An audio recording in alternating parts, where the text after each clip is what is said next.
Right, this video, a short video. I like to keep all my videos short because people lose interest if they're quite long. So I try and keep them concise.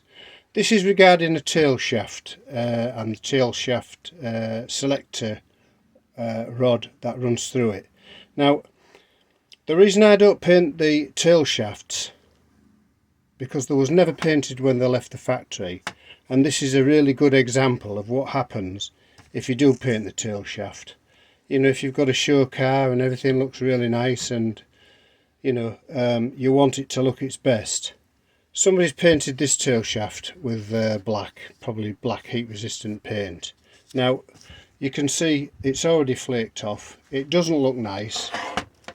That's not how it left the factory. It's not silver. It's just aluminium, and they've painted it. And it just doesn't look good when you've got a really nice car and you're trying to show it and you want it to look its best. The tail shaft on the gearbox needs to be just as it left the factory, just like that, in aluminium. That's the primary reason why I do not paint the tail shafts. Now, another thing that I wanted to point out to you about the tail shafts, apart from the seal at the end, which gets replaced anyway, and the bearing gets replaced anyway, is the selector rod itself. The selector rod itself runs right through the gearbox and operates the selector forks. Now, these shafts, you can see on here, what happens is there's a pin and an indent, and it rides continually over this. This is your gear change positions. It only uses that much of the shaft, although it's chamfered all the way around. What happens is it wears here. So what happens when you're trying to change gear, you might find it's a little bit stiff. So I always ream these out, make them back to factory spec, as near as I can get it back to factory spec, so you get a smoother gear change. And there's another one here for an example.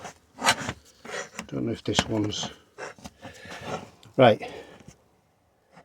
As you can see on this one again, you can see where it's worn two grooves, and what happens is your indent in your gear stick will ride in those grooves, and it'll just make it's not a big deal, but it's noticeable. And obviously with a rebuilt gearbox you want everything to be nice and smooth, so that gets chamfered off, reamed off and machined. Now that's another thing that I do with my rebuilt gearboxes. This is a short video, as I said, so if you like it, subscribe. It's just informative.